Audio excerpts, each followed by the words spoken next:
15 वर्ष झाले लावून. तुम्हाला वैयक्तिक सांगतो खरंच एक खाताना ना खाऊच वाटतं. तो नमस्कार दोस्तों, मैं आपका अभी पवार, एक मराठी माणूस.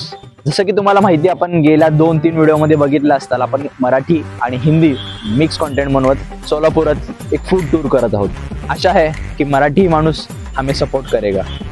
तो चलो आज हम जाने वाले हैं आंध्र भजी खाने और उसके बाद बोंडा.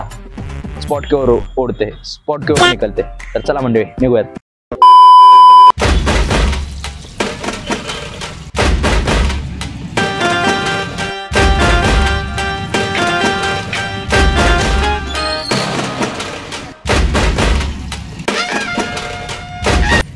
तर मंडळी तुम्ही बघू शकता इकडे की याला आंध्र भजी म्हणलं जातं आणि माहिती असं का याच्यावरती असे मिरच्या वगैरे पण टाकून दिलेत. हरभरा डाळीच्या पिठाचं एक मिश्रण करून ते घट्ट पीठ ठेवतात त्याला आणि त्याच्यामध्ये आंध्र मिरची भेटते.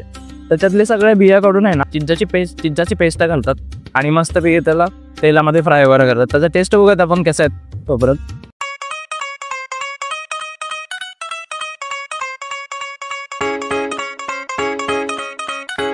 तिखटही लागतंय आणि थोडंसं आंबटही लागतंय आणि मेन गोष्ट ते डाळीचं पीठ असल्यामुळे एक फ्लेवर वेगळाच येतो त्याच्यामधून.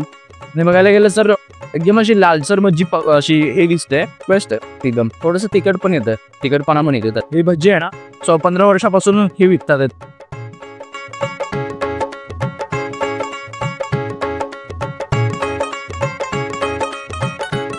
आणि यासोबत थोडा कांदा पण दिलेला त्यांना. आणि यांचं म्हणणं असं आहे पण की थोडीशी अशी चटणी दिली जाते त्याच्यासोबत, पुदिन्याची चटणी असते, त्याच्यामध्ये आपण असं डीप करून खाऊ शकतो. अशा प्रकारे ते काही सर्व करतात. 15 वर्ष झाले लावून. फक्त आंध्र भजी जास्त चालते. हा, बटाटा भजीला बी वेगळा काल होता, मिरची भजीला वेगळा. मिरची भजी वडापावला एकच पीठ. आंध्र भजीला फक्त आंध्र भजीला हरभरा डाळीचं पीठ वापरतो. आंध्र भजी खाऊन झाल्यानंतर ना मार्केटमध्ये इकडं तिकडं बघत हिंडत आपण एका दुकानावरती पोचलो आणि तिथंच तो होता आपला बोंडा.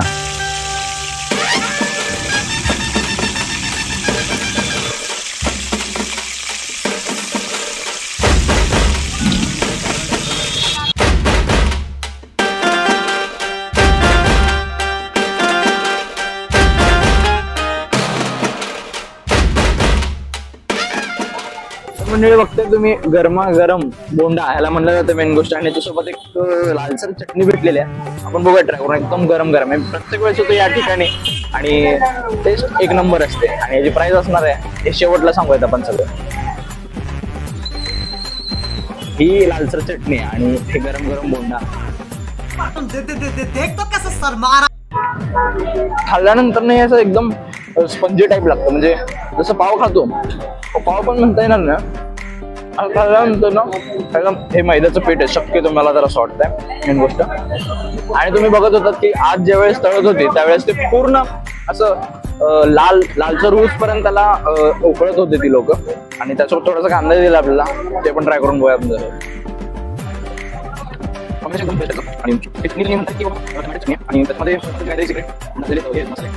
आणि पर्सनली सांगायचं झालं तर तुम्हाला सांगतो खरंच जिथे जिथे आपण फूड ब्लॉगिंग करायला जातो ना ते शक्यतो थोडंसं खाऊन ठेवून टाकतो. पण तुम्हाला वैयक्तिक सांगतो खरंच एक खाताना ना खाऊच वाटतं म्हणजे. त्यामुळे व्हिडिओ जरी बंद झाला तरी आम्ही अजून एक प्लेट मागवणार.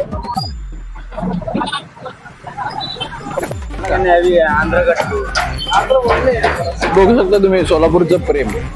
बोंडा घ्या नाही तर काही घ्या, कोणतीही गोष्ट घेतल्यानंतर ना चटणी सांबर सगळं एक्स्ट्रा भेटतं सोलापुरात. आणि हा ऍड्रेस असणार आहे मेन गोष्ट सोलापुरातल्या 70 फूट मधल्या भाजी मार्केटमध्ये. तर सोलापुरातल्या अशाच एक कमी रेट मधल्या कमी बजेट मधल्या पोट भरणाऱ्या गोष्टी आपण रिव्हील करणार आहोत. आणि अशाच आपल्या चॅनलला सपोर्ट करून ठेवा मराठी माणसांनी. चलो एक नेक्स्ट व्हिडिओ में मिलते हैं, तब तक के लिए राम राम.